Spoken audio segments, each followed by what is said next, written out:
watching AYV Television. The Electoral Commission in June proposed to Parliament several reforms, including the change from the current first-past-the-post system to return to a proportional representation system. Of all the reform proposals before Parliament, the return to the PR system has generated the most controversy, and it's provoking the biggest debates within and outside Parliament. Part of the controversies turned Parliament into a wrestling ring, with supporters of both SLPP and APC storming the House and attacking MPs, allegedly wounding one APC MP. Now, there is rising political tension as Sierra Leone prepares for general elections in 2023. Over the last 1 week, the police arrested and detained 2 opposition leaders and dozens of women protesters for allegedly protesting without police clearance. The rising cost of living is also another challenge. This incident follows opposition boycott of the recently conducted population census and violent clashes in local by-elections across many parts of the country. Electoral violence and heavy-handedness of the police are not just a feature in the politics of the last 4 years under the BO administration, according to the just-released Institute for Governance Reforms report. The report further stated that Article 35 of Sierra Leone's 1991 Constitution provides for the establishment of political parties as the vehicle for inclusive and violence-free multi-party politics.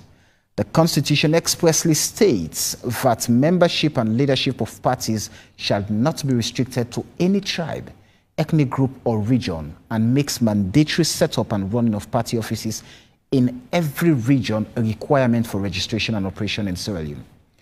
Contrary to the spirit and letter of the Constitution, political parties have since independence been the known drivers of the division, hate, and violence that has stamped the country with the years of instability and poverty it continues to suffer. Tonight, we're taking a deep dive into Sierra Leone's democracy, zooming in on the PR system and the democratic space for dissenting views. My name is Samuel Wise Bangura, and this is AYV on Sunday.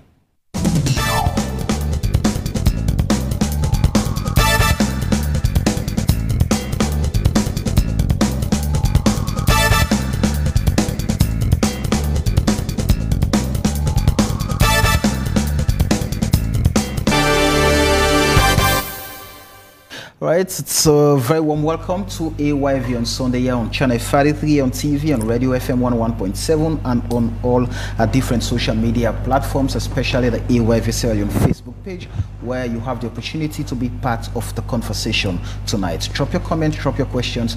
We will find time to go through some of them. Tonight, like always, we bring a star-studded panel of people who are always in touch with the issues we discuss here. I have with me Ibrahim Tomi, a lawyer who is the Executive Director for Center for Accountability and the Rule of Law. Barrister Tomi, good evening and welcome. Good evening, thank you very much. I'm pleased to be here.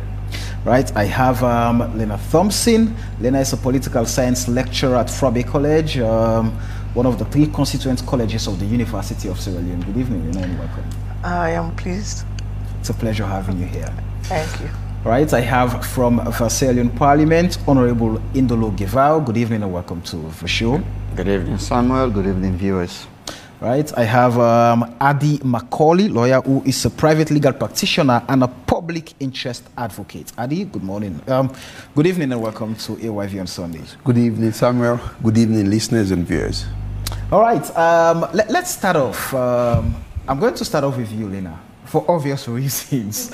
Looking at the democratic space and being someone who lectures around politics and the science of it, where would you put Sierra Leone currently, especially when we continue to advance the need for a return to proportional representation and the democratic space for dissenting views?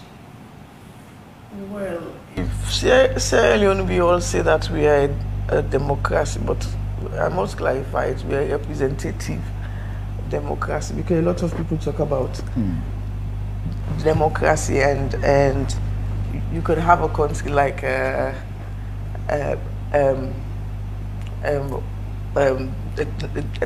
doesn't have elections and so forth, and still be described as democracy. Now, we thought we are blessed that after the war that we instituted a representative democracy, but like any other states, any other democratic states, democracy is a process. It is something that we have to manage within our own context. And some of these challenges that we see here today in Sierra Leone in terms of this struggle between divergent views, it is part of the democratic process. Having dissenting view is part of that process, because it is only when we speak our minds that we come to understand ourselves, and that is what representative democracy is all about. It is me having the right to say what I want, but also you respecting my right to say that. I might not agree with what you say, but I would respect you.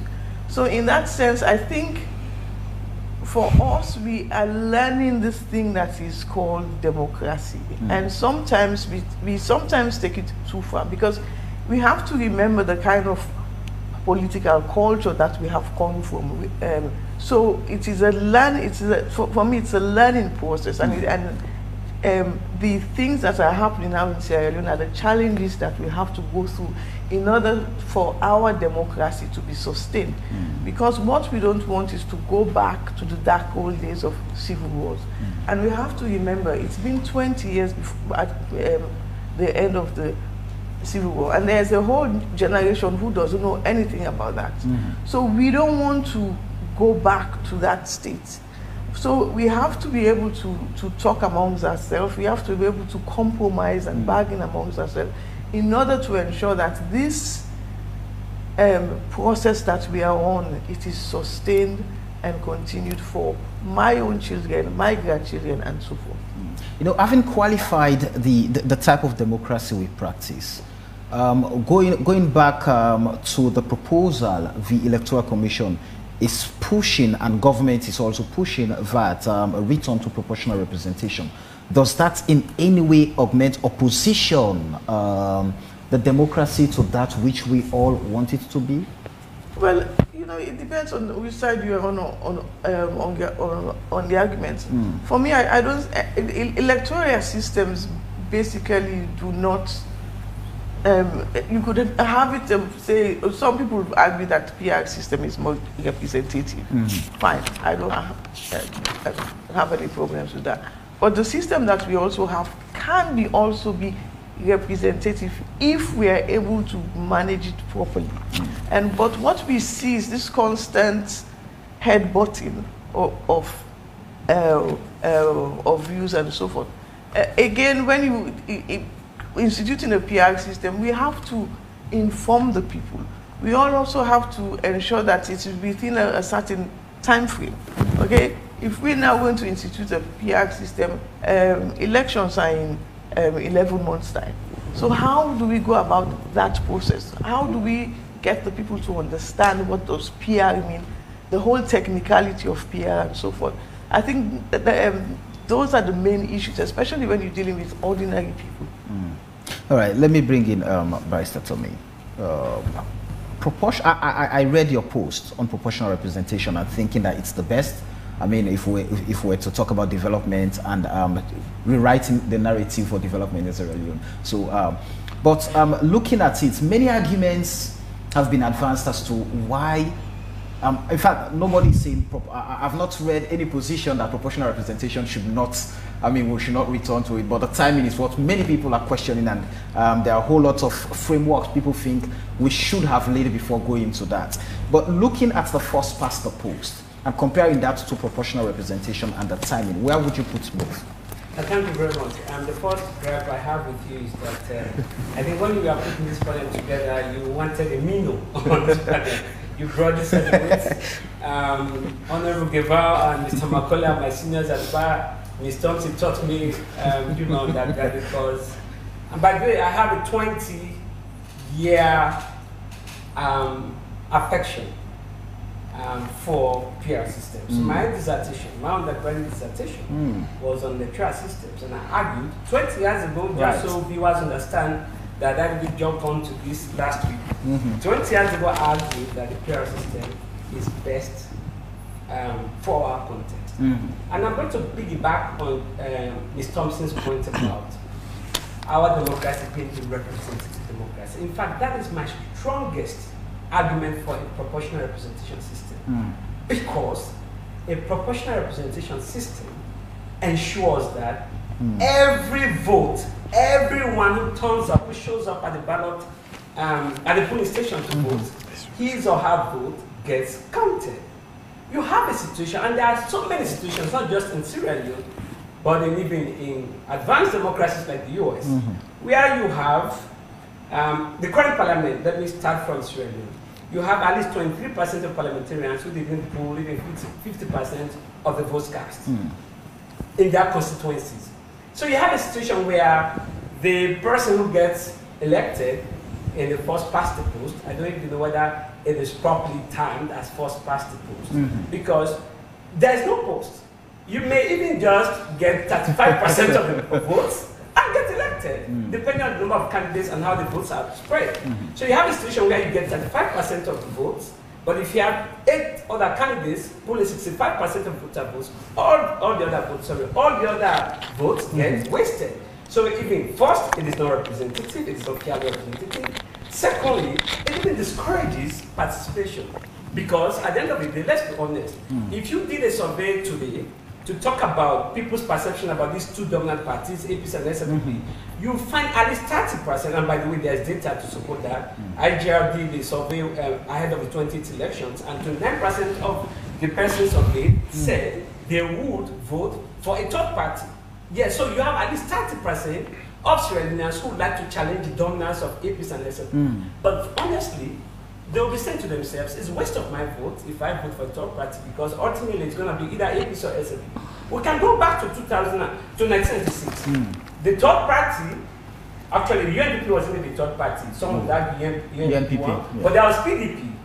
Fast forward 2002, you had the UDP, PDP, all UNDP, PDP, all those parties. And then 2002, actually, you had even PLP. You remember? The Peace and Liberation Party. Yes. And then 2007, we had what? PMDC. In 2012, it was straight fight between SFP and APC, because everyone said there's no point. In 2018, NGC and C4C. Let's see even whether in 2023 they will win the same number of seats. You know why? Because the first past the post just doesn't encourage smaller parties or third parties to try. People don't want to be on the losing side. I would say Samuel is a great guy. I love him. But you know what? In the context of this nature, it's going to be an NCTP or APC victory. And in the end, you have 10 candidates, right? One person pulls 25% of the votes, 75% of the votes get wasted. So if we say we are a truly representative democracy, and I agree, it's a representative democracy because we elect members of parliament to make policies and laws for us. Not all of us make those policies. We elect a president who then appoints cabinet members who implement those policies and laws. It's got to be based on a fair representation. If you have a system that honestly, deliberately refuses to acknowledge and ensure that the votes of sometimes the majority of citizens don't get counted, ultimately, it's an unfair system. As you talk about unfair representation, the argument for, people who are against the PR system at this time is that it takes away the power from the people to directly elect their representatives. For them, democracy, the power belongs to the people. And so taking that away and giving that to the political parties is something that would definitely question that very representative democracy we talk about. That honestly, it's a reflection of people's poor appreciation of how the PR system works or should work. there are several variants of it. So let's say in 1996 and 2002, we used the party list voting system. There's a closed and there's an open. What people are talking about is essentially the closed system where the party now decides to submit 15 names and you go and vote for the party without even knowing who the party has determined to be in the first position, all of that. There are several ways it could be done. As I've argued in that short piece that you talked about, listen, even in the current system, before I get to that point, even in the current system, the first past the post, there is no mechanism that ensures that in a country where our politics is ethno-regional, you know, let's be honest, in the southeast, if you have an SFP symbol, good chance that you're going to get elected. In the northwest, for the most part, as APC symbol, you get elected. In 2018, for example, no disrespect intended, it was former President Nkrumah who single-handedly presented a list of MPs. All the MPs representing APC now, we are single-handedly handpicked by former President Nkrumah. SFPP, they kind of tried to introduce a system that looked democratic, but in the end it wasn't, because they said 40% of the power resided in the constituency. But in the end, we saw members of parliament who are now in parliament who lost at the constituency level, but their political career was resurrected by the party leadership. So even with the first past the post, there can be no guarantee that at the end of it, it is people who determine who will get elected. But I'll address that. I'll take one step further to say that even in a PR system, you could ensure that people know who they are voting for. So you can have an open list system. That's number one. Number two, as I've argued, you can even use the current constituencies. This is where political parties come in. And in any case, whether you go PR or first pass, internal democracy is really critical. Political parties, at least the leaders, have to understand that ultimately power resides in the people and the people must be brought along. You can divide the country into zones or districts into zones and ensure that there is some kind of input from the people in determining who gets on the list. So this is, and to ensure that women are represented or minority groups. And when you talk about inclusion and representation of minority groups, we're not just talking about women, because you refer to the current public election act. Right. They will talk about representation of women. Yes. But the PR system ensures participation of minority groups. Young people, persons living with disability, women, etc., etc. You could have a system. Groups, women. No, well, I meant to say, sorry, I didn't mean to say women are in the minority. Persons who have been traditionally discriminated against, you will say for women. Marginalized, not discriminated. Exactly. And so that's, I'm sorry, I didn't I know we know there's a backlash from Mother 2 days ago at the Sarah debates. Please. And I didn't mean to say women are in the minority group. I was just, I misspoke. So the point I'm making is, with the PR system, you could ensure that persons like that will be marginalized, traditionally discriminated against, they get involved. And there are different ways of doing that. So we can talk about the mechanisms of ensuring that, but we shouldn't throw the baby with the bathwater by saying, oh, no, we cannot. But shouldn't the mechanics, would have been put forward to better understand what really we're looking at, instead of just leaving it in the air? Let us guess. What are we going to practice? What's the threshold and all of that? Is that not the crisis? That is for the National Electoral Commission, and I'm sure for these guys, members of parliament, to do.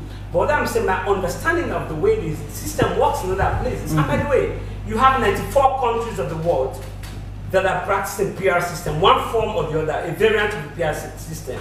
You have more countries shifting from the first past the post to the PR system. South Africa, even in Africa, South Africa, in European countries, in the US as we speak, there's a debate. In fact, there are reports, there's a movement for US to move towards proportional representation. And even if you look at their presidential election, the Electoral College is a form of proportional representation whereby the states with the highest population get to contribute more votes to the election of the president. So PR system is a system that ensures fair representation, inclusivity, and even the whole question of gerrymandering. We can talk about the disadvantages there are. I don't suggest that it is perfect. No system is perfect, but I'm saying in our current context, to ensure that, we are not challenging census report. We spent in excess of $20 million over the last 10, 15 years, and we still cannot accept any one of the reports or sets of data. And that's a tragedy. Still with it. Let me bring in Adi. Looking at the push for proportional representation at this period, and you've listened to the submission of Tommy, is that the path we should take right now? Let me veer away from your question and try to enforce two things. One is that when something is not broken, don't fix it. There's nothing wrong with our first past the post as it is. And secondly, it is the arrogance of power that has really gotten onto me. How could you seek to change the political landscape of a country, i.e. transforming the electoral system for members of parliament from first past the post system into proportional representation without seeking the views of the people? Like Ibrahim said, power resides with the people. I would wish for the leader of government business to come and tell us which steps he took to make sure that the voices of Sierra Leoneans were heard before that particular bill was presented to Parliament. I mean, we should start having respect for the electorate. Now, going into the argument proper, you know, Ibrahim has made quite a lot of submissions here, but let me start by saying this. We have used academic arguments born out of the context from different countries to transplant it into the Sierra Leonean context, which is completely different. You know, when we talk about proportional representation, we should not argue this in isolation. We should also tag along whether we are practicing a parliamentary system of government or we are practicing a presidential system of government. We are practicing a presidential system of government. And I can tell you that 70 to 80% of people of countries that Ibrahim has said are practicing proportional representation are parliamentary system of government they are practicing. And the reason why proportional representation is good for a parliamentary system, it creates the room for inclusive government, as opposed to the presidential system where proportional representation will not guarantee an inclusive government because of the separation of powers from the executive, the legislation, and the judiciary. Take, for example, when you look at the Sierra Leonean parliament, Ibrahim was bringing in the argument of ethno-regional representation. I mean, there isn't not a single, the present parliament as constituted does not have a single tribe that has more than 40 to 50% of members of parliament. Mr. Gavao can agree with me. Not a single tribe. But when you look at the national executive, i.e. political appointment in MDAs, the imbalance is just huge. So if you are talking about national cohesion as a strength for proportional representation, that is a misplaced argument. It has no bearing, is that what it has no bearing. It has no bearing, as I've said. Correct me if I'm wrong, and Mr. Gavao, Honorable Gavao is here. When you go to Parliament, you cannot tell me that the total number of members of Parliament is made up of 40 or 50% of one ethnic group or people coming from one region. Not at all. It is evenly distributed. So the issue of national representation and cohesion does not have any place in the PR argument. It has a place in the presidential argument. So if you want a country where there is national cohesion and representation from all ethnic and regional groups in the governance of the state, we have to make sure that we have in our constitution what we call an ethnic audit, whereby you cannot have more than this percentage of a certain tribe in any one particular ministry or in the cabinet. That is the only way you can force. Are you saying, in essence, the proportional representation system works better in Sierra Leone if we are practicing the parliamentary system of government? Exactly. That is my argument. And let me take you now to the current government in Israel. I mean, Israel is quite a polarized country where you have the Arabs, you have the Hasidic Jew, you have the Orthodox Jew, and you have the Jews that are not religious. And you want a government that is representative of all those groups. So what they are doing is practicing a form of proportional representation. You can see that probably in the past 50 years, not a single political party has been able to form a government in Israel because it has to piggyback on the support of other political parties. And when we talk about forming a government in a parliamentary system of government, it means that your ministers come from parliament. So if you want a party A to support you, you have to appoint some of their members of parliament as ministers of government. And also don't go too far. When David Cameron won the elections in the UK, he could not have an overall majority to form a government. He turned to the Liberal Democrat, Nick Clegg. They came together and they said, you know what? Let us have a representative government where we have ministers from the Liberal Democrats, we have ministers from the Conservative government. And by the way, in the UK, there has been a very strong argument for proportional representation, but that argument has not seen its way because the parliamentary system alone is a foolproof system to have a national cohesion government. And you know, Ibrahim was saying that the political landscape is dominated by APC, SLPP. The only way you can have alternative voices is to be in PR. And I completely disagree with him. I mean, what are your points? My point is this. As at present, we have 3 members of parliament that do not belong to the SLPP or the APC. So that defeats that argument. It defeats it completely.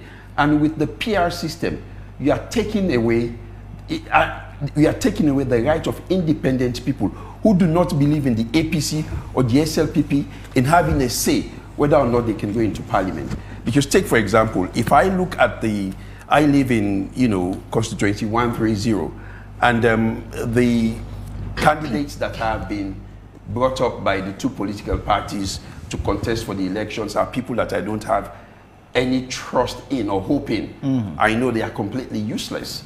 I will say, okay, you know what? I think I can do better. I don't want to belong to any of the political parties. I'm going to contest as an independent candidate. The PR system will not allow me that. It's completely. I've seen Ibrahim's argument that it makes room for independent candidates. No, it doesn't. It does. Okay, just allow me. It is not going to be based on a constituency. It's going to be based on a district. So if, is it going to be the district block system? So if I come in, I say I present myself as Haji Macauley, and I have 60% of the total vote, and 60% should give me 6 seats, but I'm the only person. So you've wasted all the other 55 seats that are supposed to come in. So that has no say. It has no sway. For me, one, let's just give respect to the people. Let's go back to the people and ask them, is this what you want? People are not elected members of parliament or president to lord it over the people. No, you're there to represent us. And this thing of bringing in bills or laws that will change political landscape just under a year into election is completely frowned at. Even the ECOWAS protocol on elections clearly makes a very strong statement about changing electoral rules.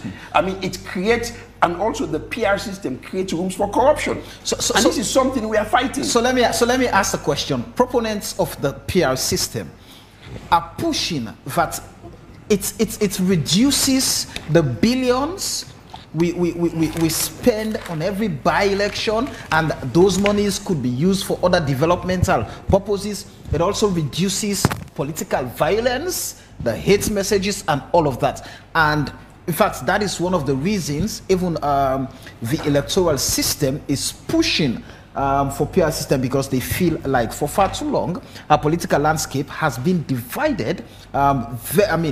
The polarization is something we cannot even quantify between, is it along regional, along ethnic lines. So the PR system is said to address all of those ills. Okay, when we talk about polarization, politics itself is adversarial. the moment you have different political parties, you've been divided amongst. We are talking about, you know, respectful and decent division, not divisions of hate, not divisions of greed. We are talking about here. And let me just address the issue of cost you're talking about. Yes. You know, I know a lot of people have bandied that argument. I mean, that argument again does not stand. Before coming here, I made a cursory research, and I said, oh, they said with the PR system, it does away with by-elections. I said, well, the bill is only addressing members of parliament, but it is not addressing council seats, councillors. You know, and I said, let me go into the electoral data. Since, as it stands, we have 132 MPs elected, and we have 446 councillors elected nationwide. Since 2028 to now, we've had 26. Since 2018? 2018. Yes. We've had 26 by-elections for councillors. We've had 9 by-elections for councillors. So if you are talking about, you know, trying to do away with the cost of by-elections, you might as well include the local council in the proportional representation. Because if you're going to say, oh, no, we want to limit the cost on by-elections, but based on data, we have more by-elections in local councils than we have in members of parliament, in members of parliament by-elections. So, I mean, 6 of one is half a dozen of the other. It doesn't stand up to scrutiny, that argument. All right. Let me bring Honorable Gavao from Parliament. Now, of course, we saw what's happened in Parliament, where members are just throwing punches and all of that at each other because of this particular bill. But what is the House saying? We know the House is not balanced because of this bill, and so what is this something? I mean, you people, some of you, especially you as a person, is pushing for at this time the proportional representation. I've listened to some of the arguments you've advanced in the well, saying it's the best for this time. Samuel, it's unfortunate that as Sierra Leoneans, we are discussing systems of election at this stage. It's really unfortunate. And that is because 80% of even the educated folks do not know their constitution. If you actually know the text of your constitution, we should not be arguing whether there should be proportional representation at this stage or whether there should be first past the post system at this stage. And one of my recommendations that I'll be putting forward is for, let's say, the civic education institution try to put together a compendium of all of our legislations that are being amended, all of our amendments of the Constitution. I mean, yesterday I was with some colleagues, lawyers. It will surprise you that they haven't seen this amendment. 202? This 202 amendment. The amendment of the provision for a proportional representation or district block system is a constitutional provision. It is part of our constitution. Unless if we say, let us throw our constitution in the dustbin, that is when we'll say, let us start discussing whether that system of election should be implemented or it shouldn't be implemented. Section 38 of our constitution speaks clearly about the two systems of elections that should be embarked upon as far as general elections of members of parliament is concerned. Section 38(2) speaks about first past the post system. Section 38A speaks about district block system. And it laid down bare the circumstance under which the president can evoke the district block system. So, like I said on 98.1, it's not a new system. We are not introducing it. It had been introduced since 2001. And it was not introduced like some members on the opposition seat have been saying by Ahmed Tijankaba. It was an amendment by the Parliament of Sierra Leone. They voted for it. 2/3 majority voted for it. Because Section 108 of the Constitution says for you to alter or to amend the Constitution, I mean, you must have 2/3 majority of all members of Parliament, not even members present and voting, all members of Parliament. So for this amendment, all members of Parliament, then of that Parliament, voted for it, and the Constitution was amended, thereby bringing in Section 38A, which makes provision for the district block system. So when we say introducing it at this point in time, no, we are not introducing it at this point in time. And what we this safe to say we are reintroducing? We are not even reintroducing. It's been there. It's, I mean, what this bill seeks to do is merely laying down the procedure should we decide to go by it. I mean, to make their work easy. How does members of parliament be nominated? I mean, that is just what the bill seeks to do. And it did not merely state the proportional representation or district block system in it. It stated, one, the first past the post system. It says, if I can read it again for the edification of members of the public, it says, a general elections of members of parliament other than paramount chief members of parliament shall be by A, the one member constituency system under subsection 2 of section 38 of the Constitution, or B, the district block representation system in accordance with section 38A of the Constitution as set out in the 12th schedule. So they merely gave an example as to if we decide to go by the district block system, how should we go? What will be the formula that they should be using? What will be the nomination procedure? That is what this bill seeks to do. That is why in Parliament we are not seeking to amend the Constitution just so that we bring the district block system. If you follow our debate carefully, the only constitutional instrument that is before us for amendment is section 32 subsection 2. Section 32(2) says there shall be the Chief Electoral Commissioner and 4 other commissioners. I mean, you recall that in the past census, the past government delimited constituencies, thereby creating a new region. And if you create a new region, common sense prevails that there has to be a commissioner covering that region. So if you just appoint a commissioner without amending the Constitution, wherein it will say there shall be a Chief Electoral Commissioner and 5 others, leaving it to 4 others, then you will not have a commissioner for that region. So that is why we are amending the Constitution to make provision for the president to appoint somebody to govern the Northwest. But we are not amending the Constitution because we are not introducing PR system. It's already PR in system the is part of our Constitution. And as Sierra Leoneans, when we take our Constitution and read it, then we are able to understand what is introduced, what is in it, or what is being brought afresh. Now, so there are requirements for the PR system to be used, correct? Yes, it's in the Constitution. So what are those circumstances? If you read it, I'll read it for members of the public. It says, the full one. Yes, the full text. Yes. It says, where under any law for the time being in force, a date for general elections of members of parliament has been appointed, but constituencies have not been established in accordance with subsection 3 of section 38, for the purposes of such elections, the president may, after consultation with the Electoral Commission, direct that such election shall be conducted on the basis of the existing district in a manner to be known as the district block representation system instead of constituencies. I mean, it is very clear the circumstance in which the president may, in consultation with the commissioner, ask that we go by district block system. At this point, is that applicable? I mean, do we not already have the constituencies? The moment we conducted census, the constituency stands dissolved because there is now a new data. We now have a new data. And that data determines the population size of this country. So if we go by that data, we are going to delimit constituencies. If we go by that data. If we decide not to go by that data, then constituencies are not delimited. Then the room is created for this one to be triggered in. It's as simple as that.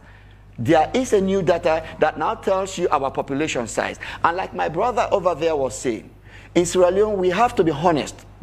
I mean, some people believe that when you say politics, it means how much smart you are or how much you can outsmart the other person. It is this issue of trying to outsmart the other person that has brought us to where we are.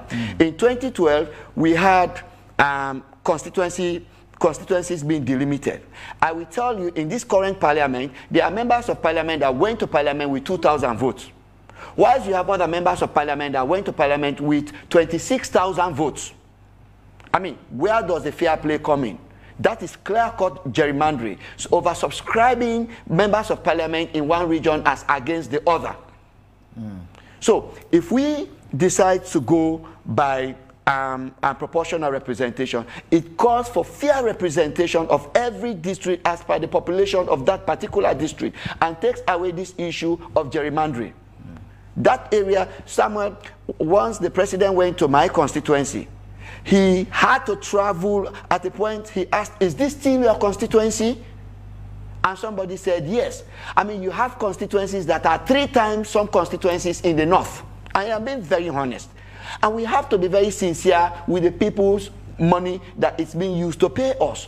Because if a geographical area is not enough to form a constituency, and yet you go sending somebody to represent that area, you are just cheating on the taxpayers whose money, whose hard-earned cash is used to pay that member of parliament. Some areas in Sierra Leone are seriously oversubscribed, whilst other areas are undersubscribed.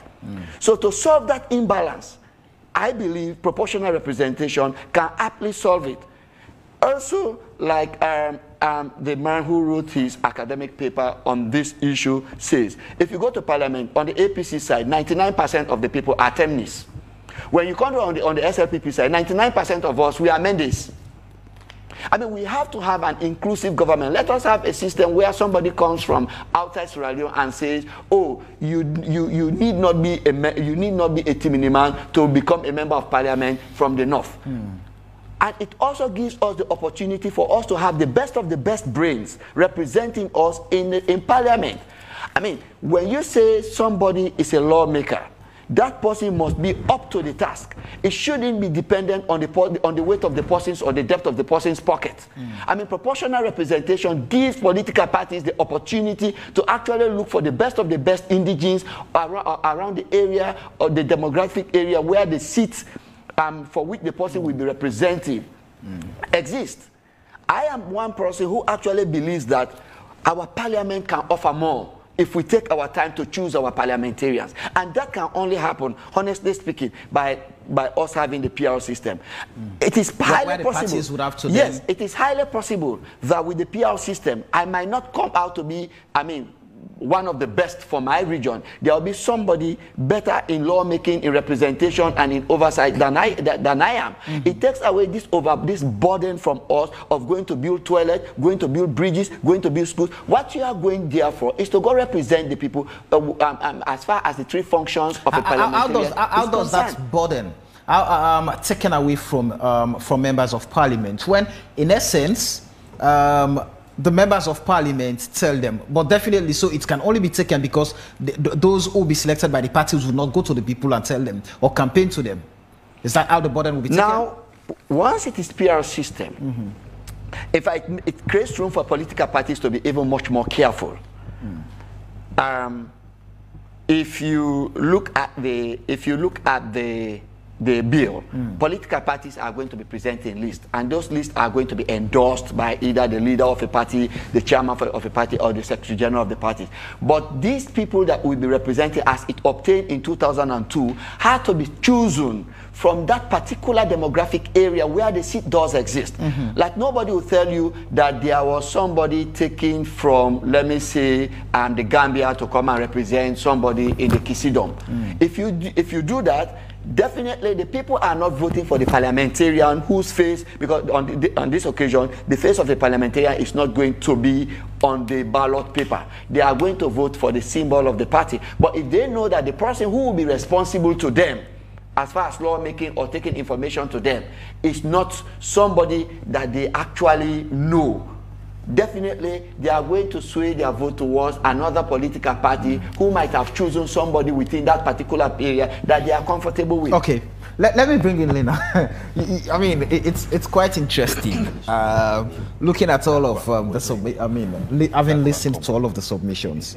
Then what would you say are the advantages of having or practicing proportional representation at this time? Because I mean, listening to Honorable Gavao, Again, I would want to ask this question, perhaps before asking the question I asked earlier. Let me ask this question. The issue of parties' allegiance or loyalty as against the peoples in the current first past the post system with, is it 77(1)(k) that is enshrined in our constitution? How different does it, is it from the PR system? I think the argument for PR is already solidified here. Really. But for me, I can see the argument for PR. In some ways, I'm not averse to seeing some of the benefits of PR, but we also have to look at the other side of PR. PR, as Adi says, creates room for coalition governments. Majority of the time, coalition governments do not work. If you take the example of Israel, Israel has been going into elections because the reason that the smaller parties now hold the larger parties in ransom. And that's the problem, and it does not work. Either they support or they withdraw their support, and when they withdraw their support, they go back into elections. Therefore, PR find it fine to get more smaller parties and minorities involved.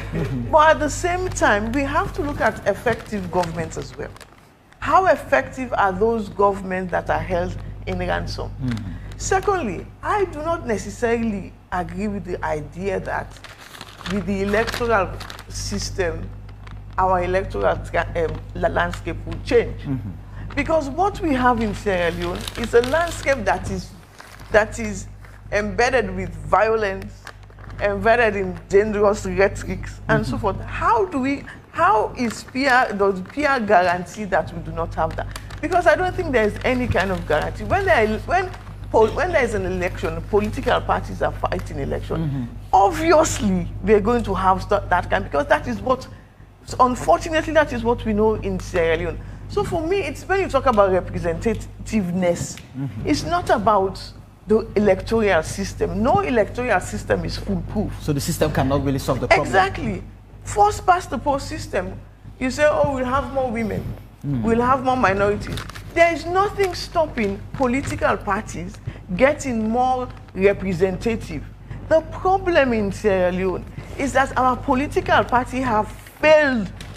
They have failed to recruit new people into that. That's the essence of a political party. They have failed to recruit and attract more people into their fold, because we live in this place where it's the same old people. Some people have been here for the past 30 years.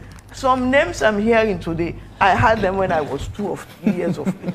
You know, so there is no room for growth. There is no room for progressive kind of politics. So in first past, we've all heard about the disadvantage of first past the post picture.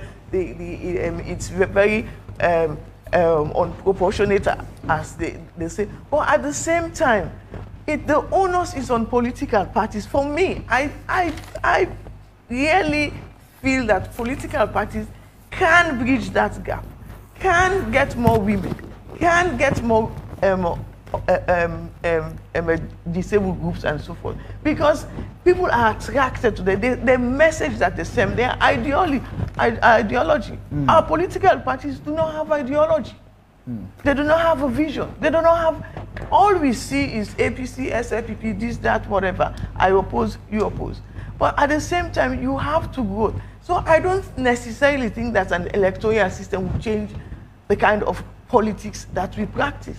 Secondly, when we talk about money, the cost of by-elections, are you going to put the cost of by-election on that of the right of the people to have their say?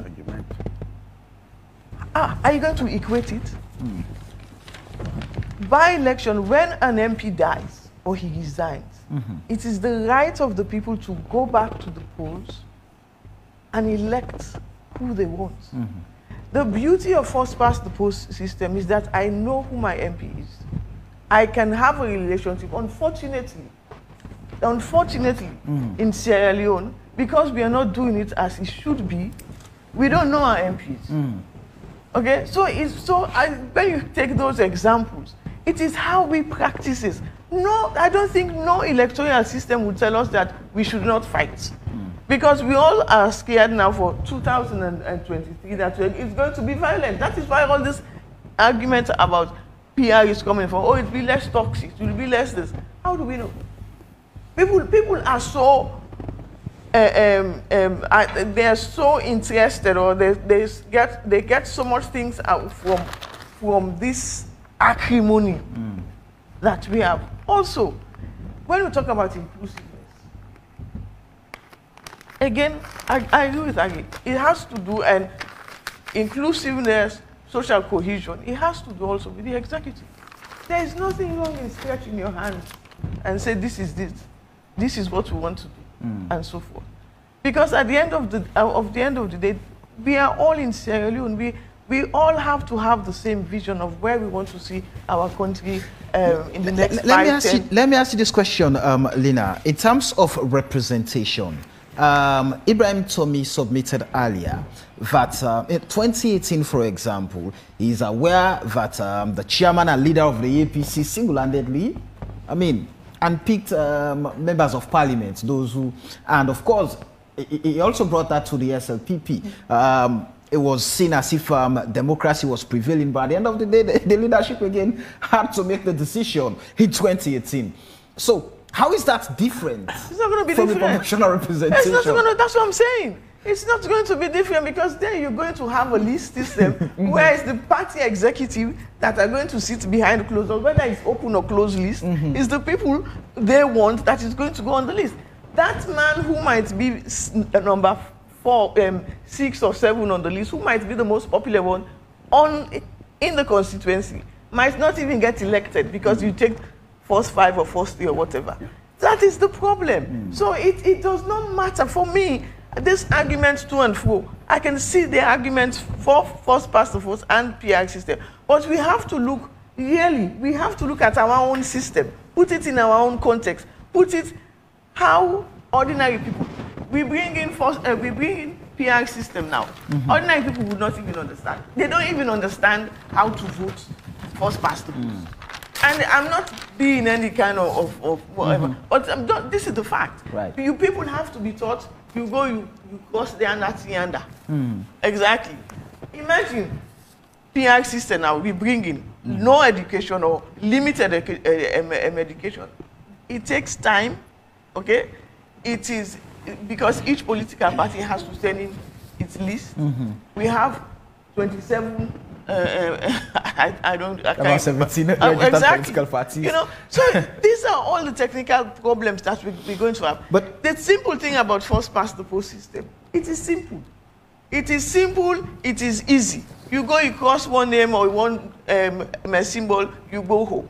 That's it. You whatever. Just quickly before I bring in Tommy, in terms of quality representation.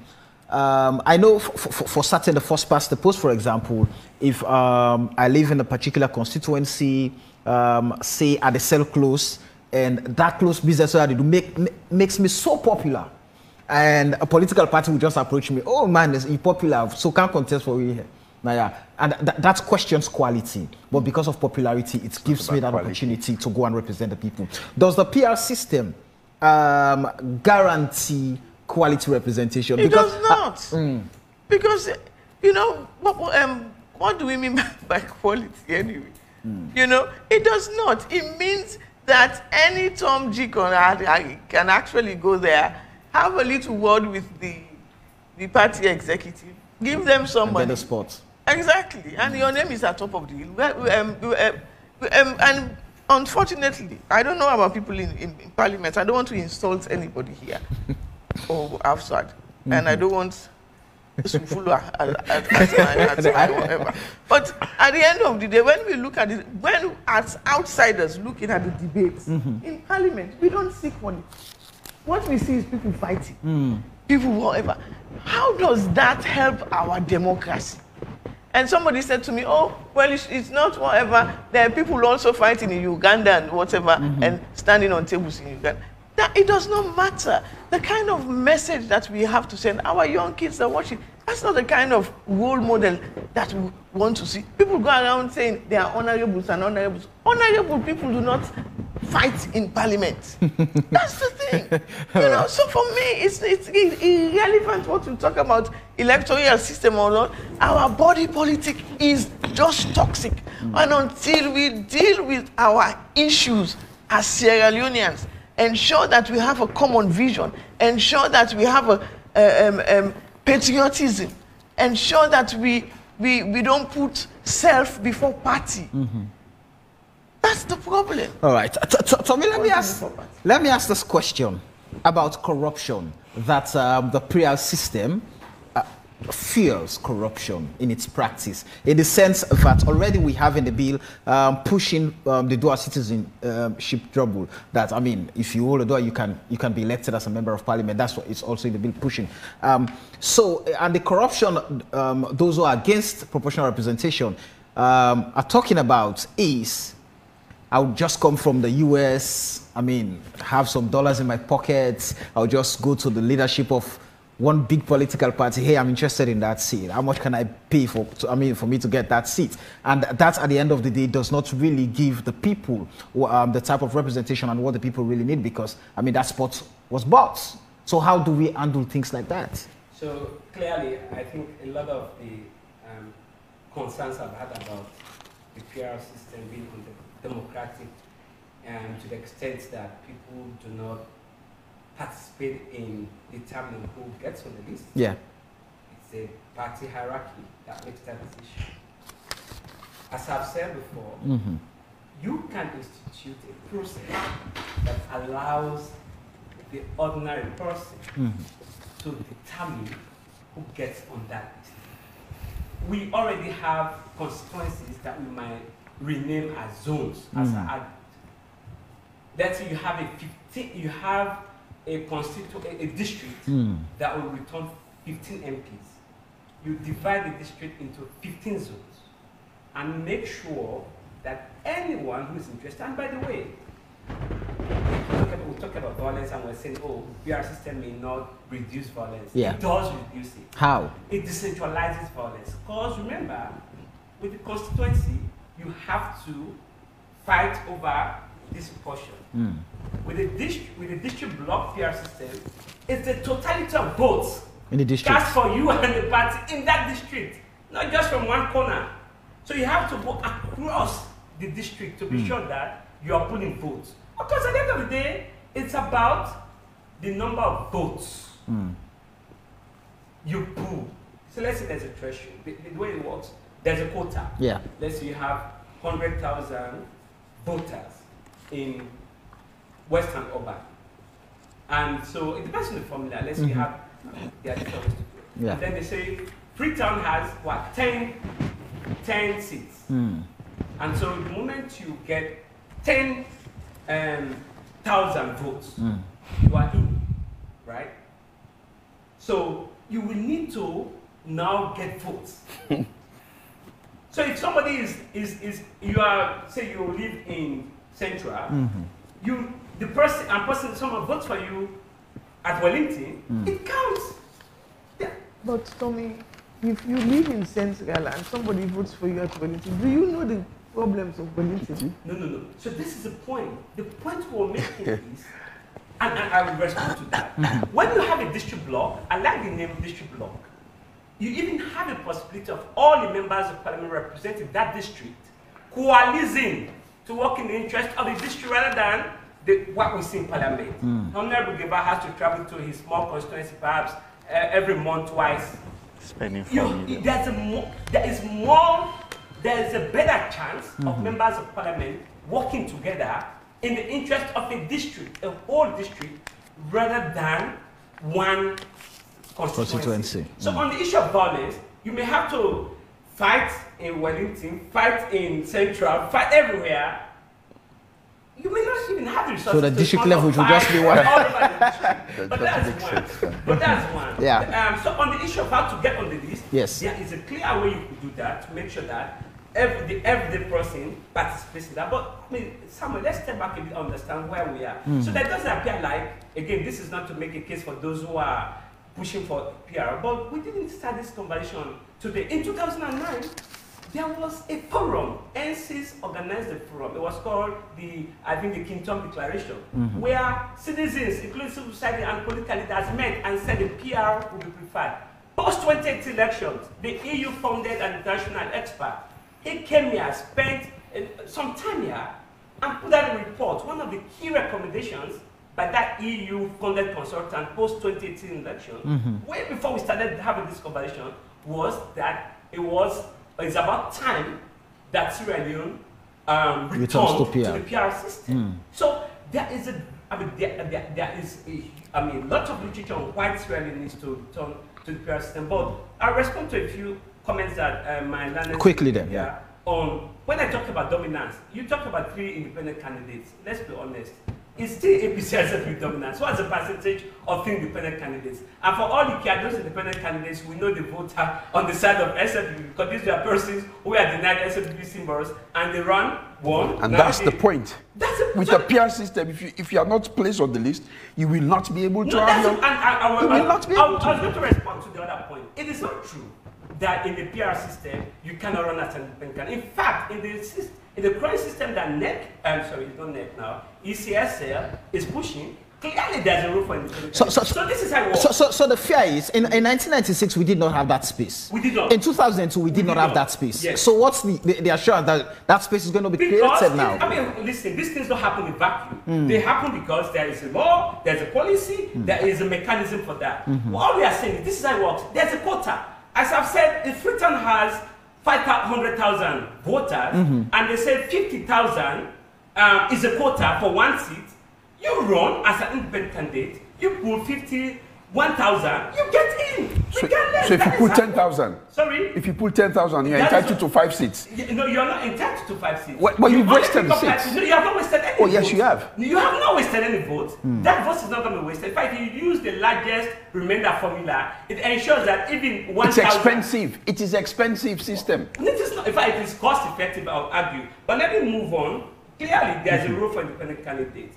Now, on the issue of how ordinary people understand, it's 11 months to... Let's be honest, who were here, you are probably very young. In 1996, we didn't need all... I voted. We didn't need all the... Yeah. I mean, I'm all for public education. And I think we're in the same class, where we have missed it a bit, I hope there's still a lot of time for that education, is this should have been prefaced, and that's where I agree with Mr. Macauley, this should have been prefaced with huge public education and a lot of consultations and all that. But we have been having these consultation discussions over time. This is why I pointed that out. But the point has to be made that in 1996 and 2002, people voted. People voted. It was a PR system. Oh, yes. With respect, it was a PR system. They got it well. People voted and we got members of parliament. In fact, we'll tell you, and no disrespect intended for my we got the best of parliamentarians. The best of parliamentarians. There's a lot that the current crop of parliamentarians can learn from those two parliaments. In many respects, not only about the variety of the composition, the complexion of parliamentarians, but the quality of the debate. So here's how it works, really in an ideal world. You divide the whole district. You say the whole district has 10 representatives. People from different, as I've said, backgrounds, you go in there. So if I'm saying, Samuel, think of yourself. You are a celebrity in Freetown. You don't have to go with an LPC or SFP symbol in the district block system. Even, now this is the point, with the first past the post, you run the constituency here in Western Urban against APC, and SFP, but for the most part APC. Yeah. Man, you will suffer. And that is the reason for the proportional representation. That's the secret. You've let it out of the bag. Let's put it this way. But now, you want seats in Freetown. But now, on your own merit, if the system makes provision for that, why not? So you are rigging the system. You only need to get all your friends who are scattered across the city. You misinterpret it. Not in one small constituency to vote for you, and you meet the quota, and you are in. So I want to pick up on the point you just made. This is the context, and I agree with you. Why are we having this debate in the first place? He talked about structural some imbalance. Go back in 2015, there was a census conducted by the previous administration. It produced it. Yeah. Some data, which was used to do boundary delimitation. Yes. The SLPP, then oppositional ruling party, challenged it. They questioned it, questioned the constituency, questioned everything. And then we got elections in 2018. See what happened? APC got just 20,000 more votes for all their members of parliament. Just 20,000 more votes over SLPP. Meanwhile, they had 20 more seats than SLPP. Yeah. Right there's an imbalance. Yeah. How do you explain the fact that they got just 1% more of total votes cast for members of parliament, but they got 20 more seats than SLPP? That's the imbalance that I'm sure SLPP, I mean, this, as you said, that they hate this party case. Right. That's the imbalance that I think SLPP has been trying to resolve. Hold on. Yes, by, quickly. among other things, doing the midterm census. In the hope that, first, because they challenged the midterm census, in the hope that they will collect credible data. That process, as we all know, was fraught with many challenges, right? Clearly, you understand. Now, I think there's certainly a pushback against using that data. So they are now saying, okay, let's forget about census. We're not going to do boundary delimitation with that data. Let the voters. Let's see if we can get more votes in the Let West. us have systems that are based on voters. So what you do is, you register, and the next stage you have registered, and the way they want to do it, I think there are safeguards against it in multiple registration by one person. NEP now says you have registered 100 voters in this district. And it's okay, the quota is 10,000 votes per whatever constituency or whatever MP. You do that. Man, as you say, it's not having it out. All right. So that is the idea. But that is what I'm sure, that's not the hate party case. APC, I don't speak for them, but I think APC thinks that the PR system doesn't favor them. SLP thinks because SLP obviously gets votes from all over the country. It favors them. Not that APC doesn't. And let me say this. I come from Bo. I was born and raised in Bo. In 2012, when Fasale ran and other APC candidates ran in Bo, they would have picked up at least 3 or more seats from Bo. I was raised at Shenge. You don't know what I'm talking about. In the PI system.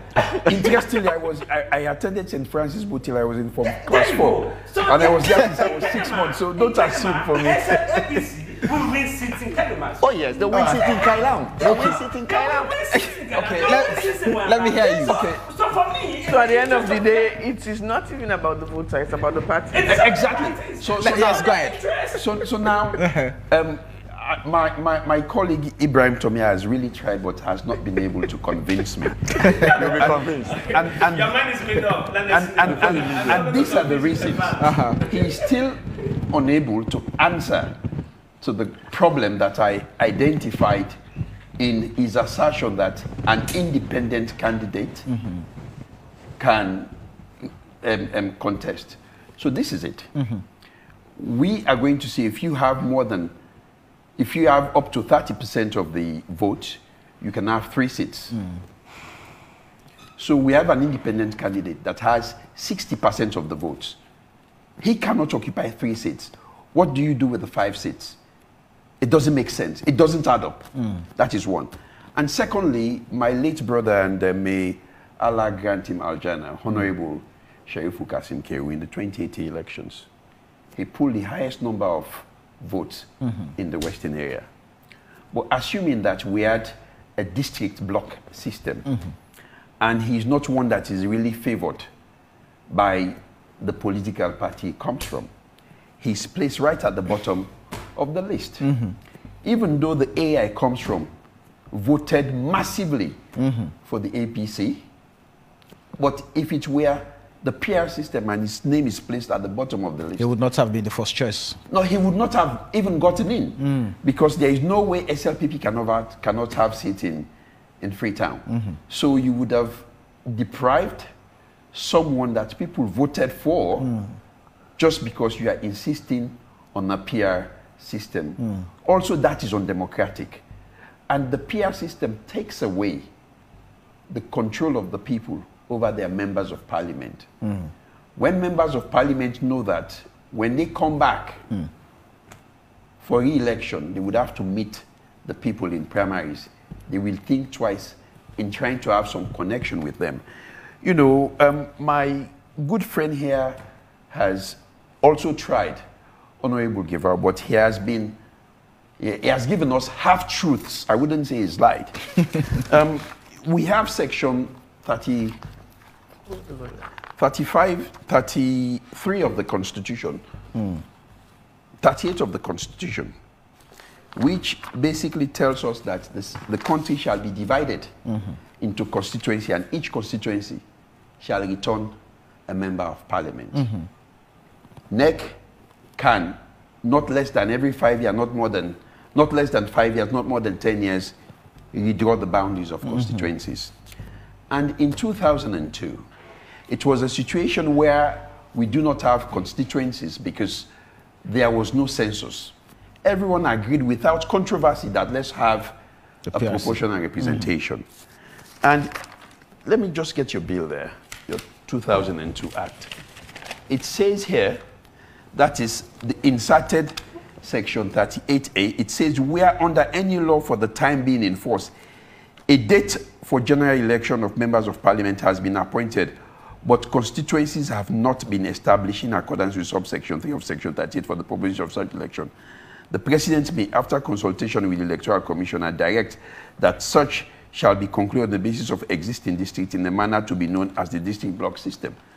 So the key and operative words here are that a date for general election of members of parliament has been appointed, but constituencies have not been established. And so let me take you on that just quickly. So he mentioned that already, based on the data from statistics, all of these constituencies have been dissolved. Next Sierra Leone declared the date for presidential and parliamentary elections before the census data came out. So, as at the date of the announcement, constituencies were in place. So if he's talking about a PR system, it's for 2028. For me, this is a closed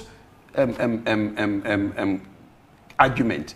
The law, the Constitution they are seeking to rely on says a date for the general election of members of parliament has been appointed, but constituencies have not been established. At the time when the date for announcement of general election was made, it was made before the census came out. That is one, the census result. The provisional census result came out. And secondly, there were constituencies existing at the time. Have not been established. Have not been. Don't we have constituencies? Existing. When something is existing, has it not been established? Establishment comes before existing. They've not been dissolved, have they? As at the date of the announcement of the date for general election, there were constituencies in existence. Using which data? Which constituency are you representing? Which constituency are you representing? Using the 2012 data. Which constituency are you? 003. 003. Using the are you telling me 003 is not in existence? Using the 2012 data. It's not. As at the time the census result was announced. It is not my problem. That is the problem of the Electoral Commission of that geographical area. As at the time the data was, census data was established. Look, I am a lawyer. I don't talk out of the law. Well, that's what we are saying. I know why I Jim problem. No. So I talk within the law. So the law is this. That's what we say. When a date for general elections for members of parliament is announced, if on the date that announcement is made, there is no established constituency, then you go for the PR system. But if there is an established constituency, you don't go for the PR system, you go for the constituency system. So now, and let me go further. Just allow me. Let me go further. Assuming that at the time when assuming without considering that at the time when the announcement was made, there were provisional census results. It's still provisional. It's still provisional. It can be rejected, can't it? Provisional result can be accepted or rejected. So we still don't have established boundaries based on the provisional result. Because the data is, is not. The data is not. So for now, we have constituencies. And let me just go to one other thing. Yes. Gavao, my landed Honorable Gavao has made a very alarming claim here. I don't even believe that within the SLPP, their members of parliament are 99% mandate. I've just gone off my head and I've listed the names of members of parliament in the APC. And because these are the people that I'm familiar with, even though I've known him for about 30 years, is Kisi, not Mendy. So now, let me just give you this. I'm going to call you the names of members of parliament of the APC that are not teammates. This is just to demolish the claim that all members, 99.9% of members of the parliament representing the APC in parliament are teammates. Let me start. Honorable Cherno Ramadan Ba is Fula. Honorable Alpha Ba is Fula. Honorable Manly Spain is Creole. Honorable Lae Mara is Kuranko. Honorable Daniel Kuma is Kuranko. Honorable Tom Toka is Kono. Honorable Kadi Davis is Mendy from Pujao. Honorable Abu Mansai is Soso. Honorable Miata Amara is Mendy. Honorable Toure is Limba. Honorable Roland Kangbo is Limba. Honorable Ibrahim Conte is Limba. Honorable Ibi Kagbo is Limba. Honorable Scorpion is Limba. Okay. Honorable Samba Conte is Limba. Honorable Jawa Sisedi Bendugu by-election candidate is Kuranko. Honorable Wuro Jalo is Fula. Honorable Kaba is Madingo. So, that's not true. Let us not heighten regional or ethnic tensions by making statements that have no foundation in fact. That is the point. And all right. let me give you this. Quickly. This PR system they are pushing together with the bill. I can tell you, this PR system they are pushing together with the bill is an instrument of electoral fraud. How? One is you are seeking to change quite a lot of the things within the electoral architecture without without thinking really clearly about it. For example, the requirement for a national identification number.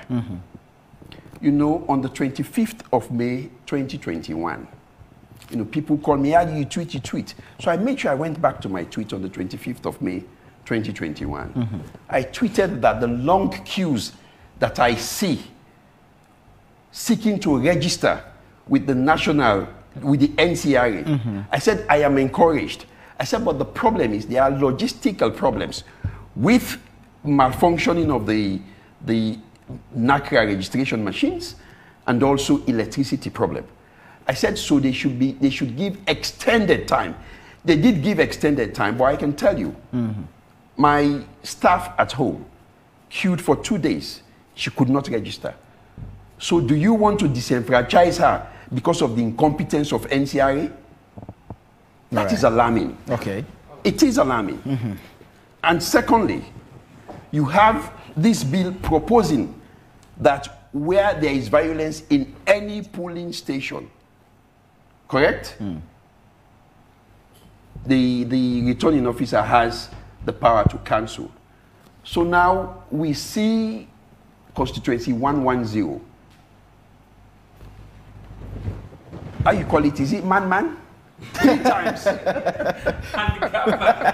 It's not even handicap, it's man. 3 times. The APC candidate defeated the SLPP candidate. The second ballot, we saw a minister, we saw an identified worker at the immigration, smashing ballot boxes, kicking ballot papers. And these are known SLPP supporters. So if you are saying that if there is violence in any polling station, you are going to cancel, we are inviting violence. Because when I know that I am not strong there, I'm going to take violence there so that they can cancel the result there. And let me tell you something. This bill is an instrument of fraud. It will transform NEC, NACRA, and PPRC into factories of electoral fraud and voter suppression, and an axis of destruction to the electoral and democratic gains we've made since 1991. All right. So I am asking that let's go back to the people. Let's talk to the people. Do you want that bill to be thrown out? No. It is at not, this point. It is not everything in the bill that is bad. It is not everything in the bill. And let me tell you something. You know, As for Mr. Gavao, he's only identified one bit that has to do with the amendment of the Constitution. Even the NIN registration requirement is an amendment to the Constitution. There are several amendments there. So the Parliament, the Constitution has made provision that if you want to amend, you need 2/3 majority of members of Parliament. Okay. That is one. And secondly, I will just draw Mr. Gavao's attention Quickly, yeah. to section 108, subsection 9 of the Constitution. It says, references to the alteration of this Constitution or any chapter or section of this Constitution include references to the amendment, modification, or reenactment with or without amendment or modification. So even if this new bill is just going to take something out of the 1991 Constitution verbatim and put it there, it is a reenactment without modification or alteration. You still need 2/3 majority. You should bear that in mind. Okay. You know, they have no chance at all. Honorable, let me... And the last point is this, and I wish to take, and Dr. Abbas Budu, God bless him, makes that point. He says that if you suspend, alter, or repeal the Constitution without the authority of Parliament, it shall be deemed to be an act of treason. And the authority of Parliament means you go according to the laid down procedures. And you know what? The good thing is there is no limitation in the prosecution of offenses. All right. You can commit an offense today. 10 years down the line, someone else will think, well, you were in Parliament, you devoured our Constitution, you committed treason, and they will charge you for treason and prosecute you. Honorable Gavao. So I hope that they have that in mind. All right, Honorable Gavao, let me hear you. Well, I mean... I have listened carefully to my brother and colleague. One thing that comes out clearly, and I will restate it again, is that as it is in Sierra Leone, the best thing that will happen to us is for us to go by our constitution in choosing one of the two systems of general election. For me, the proportional representation, for several reasons that I have advanced. One, APC that he's representing here believes in... Don't worry, it will come very soon, but now I'm here now. Yes, believes in unfairness, and it is that unfairness in our political landscape that the proportional representation, the district block system, seeks to cure. I mean, it's I would say bad. I don't want to use a strong word. It's really bad for you to try to outsmart people by having huge representation in Parliament when you know deep down within you that you do not deserve it. And that can only be cured by a system like the proportional representation. And like he's saying, this current Parliament is doing everything humanly possible to follow the text of the Constitution stricto sensu. I mean, I always give thumbs up to the Speaker of Parliament, who is doing a very good job by holding the scale of justice in that Parliament untilted. The last time we sat, I mean, the leader of the opposition raised an objection over the fact that he did not see the second publication of the Gazette. The Speaker ruled that unless that publication is available, we are not going to go ahead with the amendment of the Constitution. And I actually do agree with him.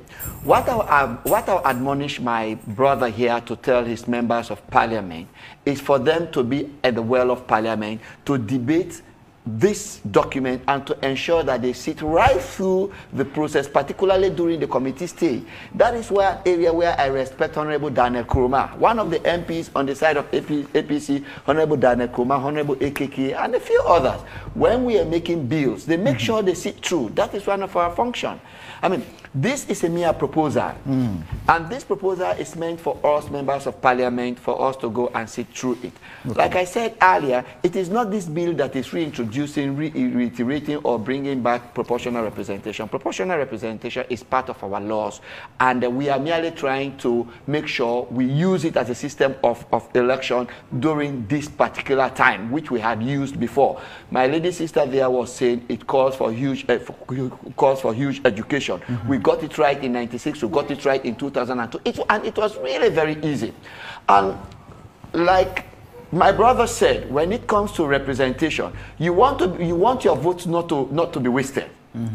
So there is a particular constituency in Kailan. This is what happened. APC placed an independent candidate, an APC candidate who was an incumbent contested as independent, and APC gave a symbol to another candidate. When you take those two votes, they far exceed the vote of the winner for that particular seat. So let's say 80% of the votes in that particular constituency did not get their own choice to represent them. In proportional representation, you are going to actually cast your vote for the person who is going to represent you. Because we have been seeing situations where a political party, let's say in the Western area here, we get 45% of the votes in Western area, but yet we end up getting just one seat because of first past the poll system. You are not going to concentrate all of your voters in one particular polling station just so that you win a particular seat. But yet you are quite popular, you have representations or support right across the city. And those people that vote for you because of their votes is not consolidated in one constituency, will not end up to be represented in parliament. With this system, everybody will be represented, and this issue of outsmarting one person as against the other will stop. I am one person who believes, Mr. Macauley, I read a lot. Shaka Stephen once said, on a fine day, APC will never win an election in Sierra Leone. A free, fair, contested election. That is in his memoir, expressly written. I am going in for a system of government where SLPP will not try to outsmart APC, APC will not try to outsmart SLPP, and the landscape is quite level. Let us listen to the commission to say which type of system of election we will be going by for this particular time. And what this bill seeks to do is merely laying foundation, like I said, merely laying the procedure. Should we decide to go by the district block system, merely laying that foundation as to how the process should go through. And I already have an amendment or a provision in my head, which I'll be pushing through when we come to committee stage. Please for it to be part of this bill, just so that the democratic process is being followed strictly, just so that political parties actually hearken to their supporters right from constituency, district, regional, and the like. The good thing in Sierra Leone is the structures of our political parties are uniform. Every political party has a regional executive, district executive, constituency executive, zonal executive.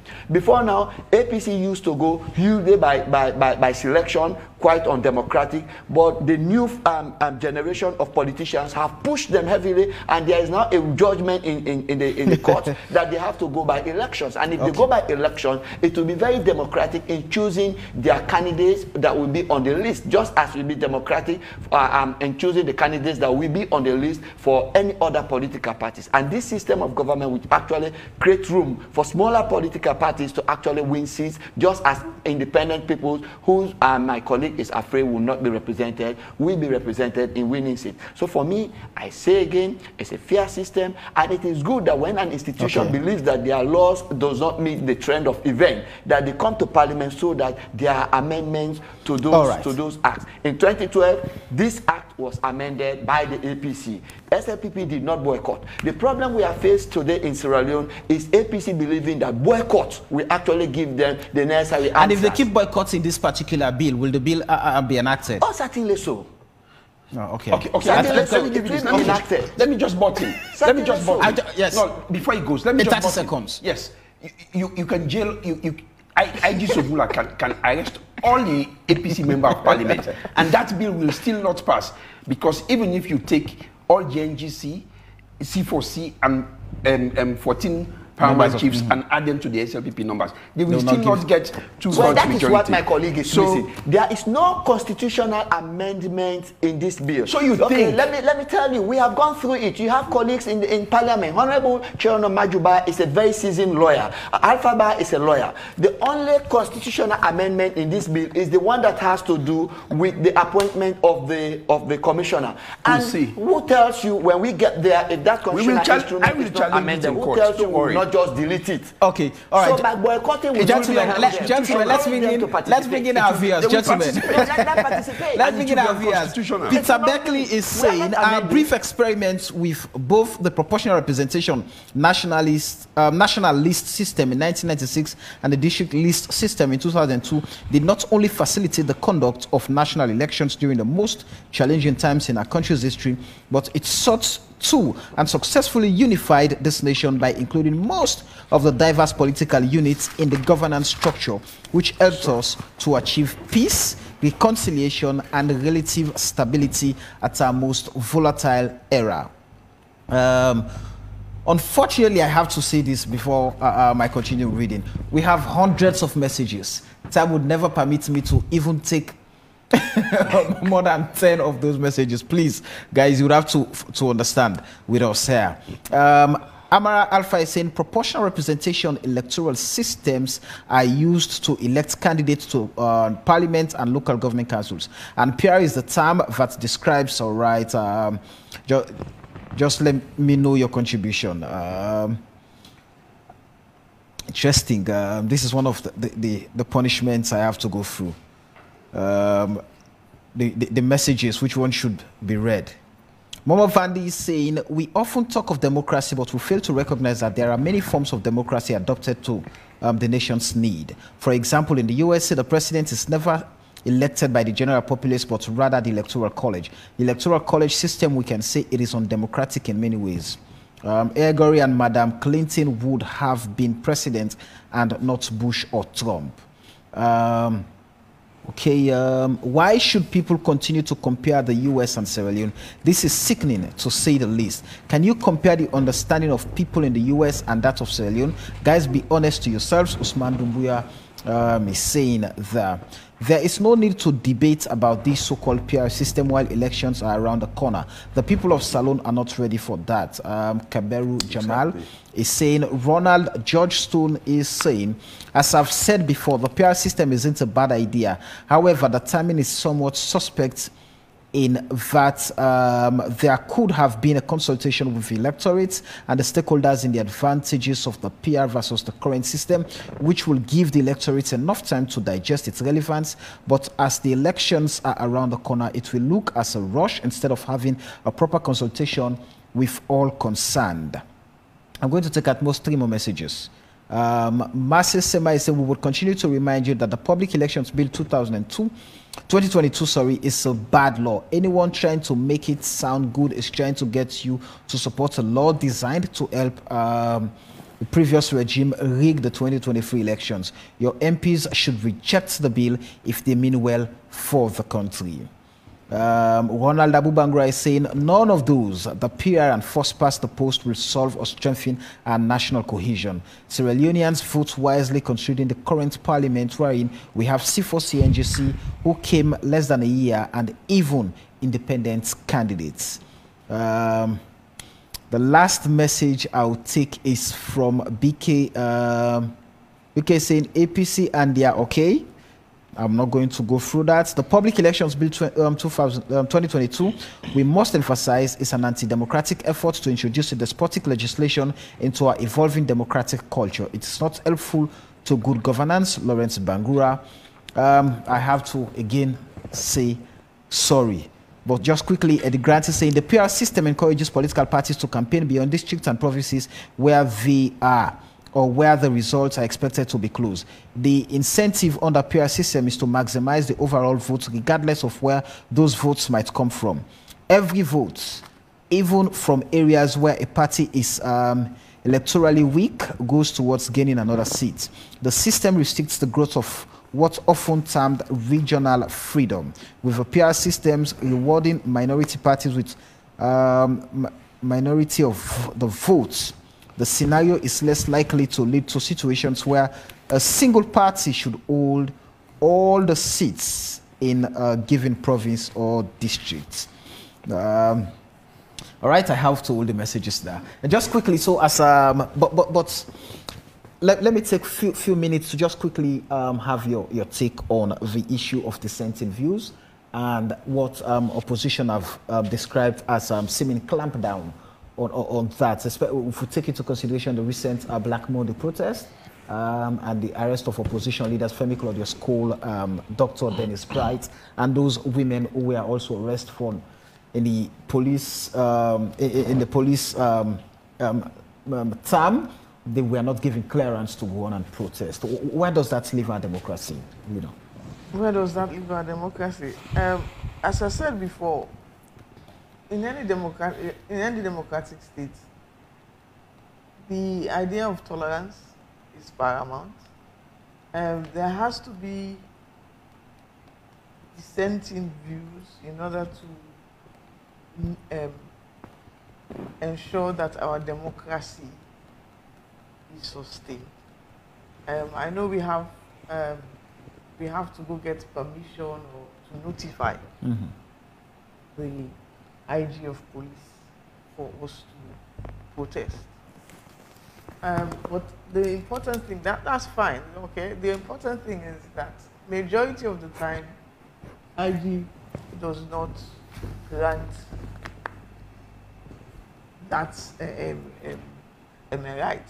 So we have to question that. We have to question that because in any democratic dispensation, the right to protest is important. The right for people to air out their views is important. Their grievances is important. Yes, in terms of law and order, the police is there to ensure that the protests are properly managed. They will tell you which routes to take. They will tell you how many. They might even tell you how many people are allowed and so forth. But at least people have to be seen. And in trying to close down dissent, you create you create more resentment, which might not lead to better politics. Okay? Because when you create more resentment, when people eventually erupt, it will be worse. We've seen what's happening in Sri Lanka, okay, where people are now storming the presidential house. So we have to be in that situation where our democracy allows those who might feel aggrieved to be able to air out their grievances within the ambits of the law. And what it seems is not even this protest last Monday. It's previous to that, and even going back to the APC regime. Citizens were not being heard. And from where we are coming from a situation of civil war, people feel they need to be validated. Their views have to be validated. Political parties, the politicians have to be able to hear what the people are saying. This problem that we have now, we all accept it's global, but it hits us locally, okay? Some people don't understand, okay? But that means that it shows that you now, as a government, have to go out and explain in order for people to understand. But at the same time, you have to allow them that space to tell you that this is not my problem, and so forth. Okay? And secondly, the idea that the women were, people were saying that they were being abused, they were being taken advantage. That is so condescending. It is so condescending to women. They know their problem. They understand what's going on with them. You cannot tell me how to feel. Okay? So we have to take, when we are dealing with the public, especially when you're dealing with women, you have to be able to deal them at that level where you are not being condescending to them and so forth. So I mean, in all of this, when we talk about dissent and so forth, we have to have that space. We go on about Sierra Leone being a democracy. Let us practice it. All right, Tommy? No, I mean, my views on this are out there. I'll be very direct. In a democracy, people have the right to freedom of assembly. We can discuss how you can make that enable it. The responsibility of the state is to enable it, provide security. You can negotiate, for example, if you want to occupy, say, 43 at 9, but people have to go to work and you may disrupt traffic, you may say, can you please do it at 2? Or can you please move to State Avenue? You have to enable it. I mean, let's don't even go around the issue. I have argued long ago that the Public Order Act, I think it's section 17 or 17 is going to be expunged completely. I mean, there is no place for that in a democracy. The right to freedom of assembly, to stage a protest, and you don't even have to explain why you want to protest. It's just free speech. For me, it's an extension of free speech. If it's done, for example, and that is not meant to disrespect anyone, wants to communicate, this or she is not going to be talking, perhaps have a placard. So that's how we have to understand it. And I've also given this analogy in the past. Back then, especially during the authoritarian regime, we had mostly one state broadcaster and perhaps 2 or 3 brave journalists who did newspapers. Government by then thought that, the whole place would be a ditch if they allowed multiplicity of newspapers and media institutions. See what we have today. See what we have today. We are on AYV, people across the world are watching us. You have, in fact, to make it better, social media. Right.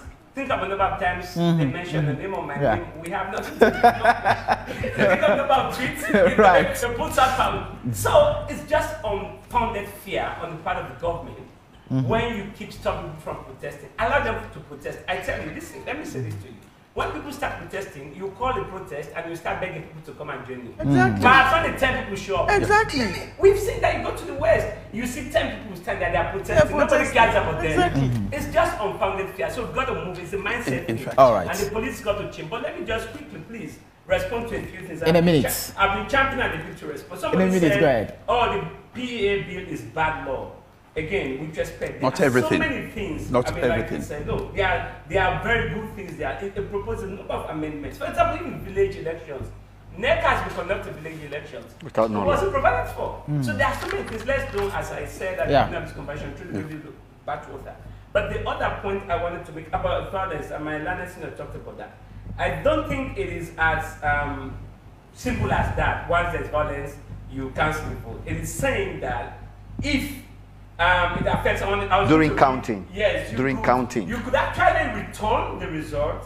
You understand? If it doesn't have. What ones you? It was during counting they obstructed. I think the section it is a new section 86. If you don't mind, just so quickly, I've had this before during other debates. Let's clear this up. It says a counting officer may, where violence occurs during counting of votes in a polling station, which significantly disrupts the counting process, cancel the votes in that polling station, and the Electoral Commission shall conduct another election if the outcome of the vote in the affected polling station will affect the outcome of the entire result. So they will conduct fresh elections. Wow. However, if it doesn't affect the outcome of the election, they will return the result. So let's just be clear about it that it's not as straightforward as that. And one thing that we haven't talked about enough is that the APR system reduces, perhaps even eliminates gerrymandering. And our problem today, the reason we keep questioning censors, really from where I sit, and we say, oh, census is about development. It's about development. Unfortunately, the census, the last 2 census exercises have been more about boundary, about political party creating more constituencies. Let us eliminate that so that when there's census, I will come forward to be counted, because at the end of the day, we want to be sure that if you have the correct data of Sierra Leoneans, you will plan for them. What this does with the PR system is not even about whether you have a census data that says one thing. It's about what? Whether you have registered as a voter. And in the end, we have safeguards. So this is where I disagree with people who are questioning the use of the NIN. What I think I'll push for is, in addition to the NIN requirement, make sure that NCRA is at every registration center. Yeah. It will not work because the next system would I'll have give been you a time shortly. updated with the NACRA Just number land, before just you do land that. quickly. No. I think what will happen is this. You have NCRA staff and the NEC people. Now, where you say that you don't have an NIN number, You're registered. The NCRA people register you and I tweeted about it long ago. No. This is what I'm proposing. It cannot be right. I mean, why is that important? You are restating my Let's tweet. discuss this. Why is it important? We know, I mean, he knows as much as I do, or perhaps even more, that in developed democracies, and we are aspiring. And somebody was saying, why do we compare ourselves to the US? Because we Oh, you have to aspire. Okay. You have to try to get to where they are. It is a safeguard against, for example, multiple double registration. Your national identity number or identification number is what government uses for a number of services. All You right. need it. But if you can show up at a polling station at a registration center to register, but you can't show up at NECRA's desk for you to have an NIN, then I question what the political parties are doing to inspire some sort of confidence in their You can come in. Just quickly on the dissenting views. Okay, so basically, people might think this is controversial, but it's not. And other people may think it is a stupid legal advice. I will say this to anyone, and I will provide you free legal representation. You don't need permission to protest. You don't need to notify the IG to protest. Read my lips.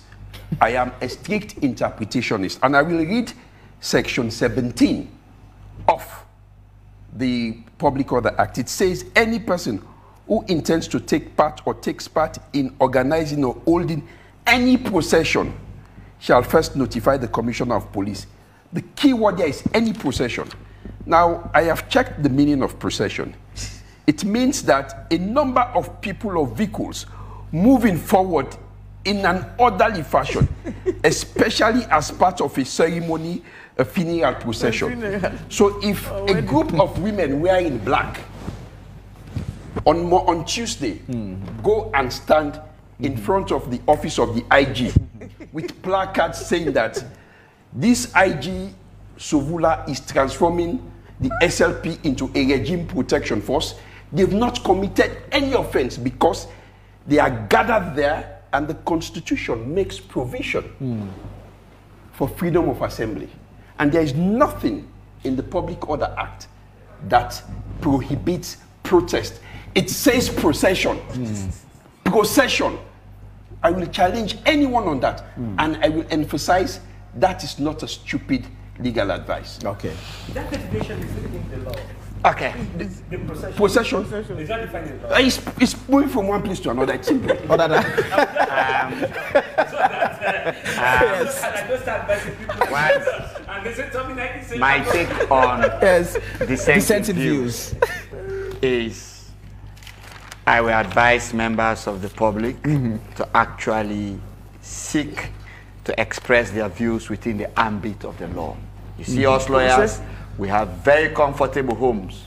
When we urge you out there and you are arrested, we go to the police. All we do when you are being taken back to your cells, we go back to our houses.